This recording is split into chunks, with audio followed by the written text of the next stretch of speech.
How I found the time has been quite special. It's been challenging at times.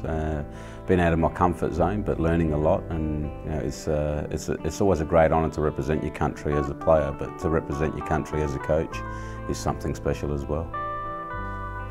The amount of time and effort that the players put into the game and play for the love of it, because it made me remember why I played football, is because I loved it, and it was never ever for the money. And that's exactly what the women do in women's football, and I think sometimes the women want to learn a lot more than what the boys do, and that gave me a lot more satisfaction at times, a lot of the time, than what the men's game gave me. And I suppose it was just following my heart, giving back to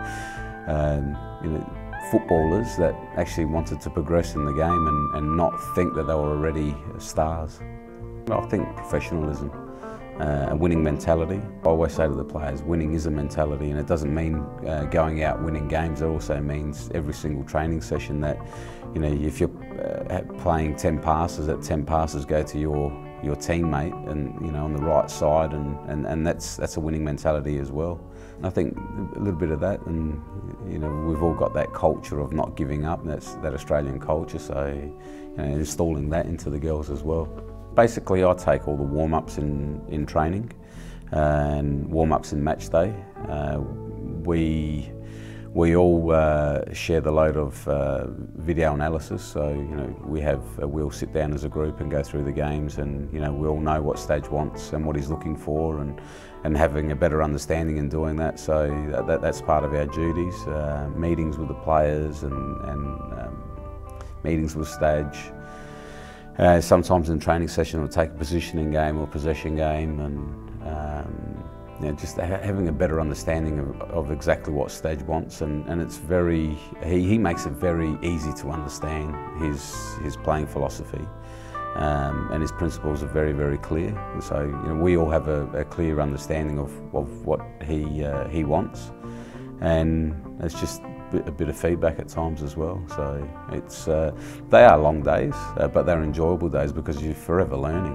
Our objective is, we would like to win, but we want to win with playing the brand of football that Stage wants to play.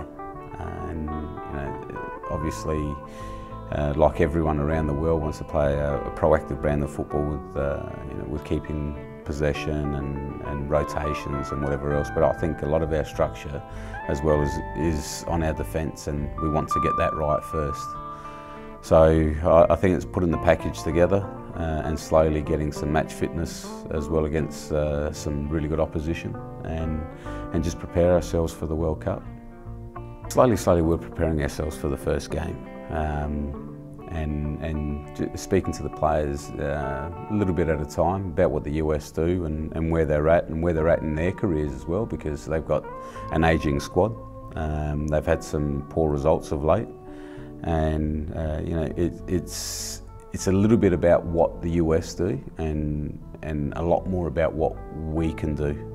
And I think that the players are starting to understand that, not to be overawed by the US players. Because a lot of our girls have played with these players in the US.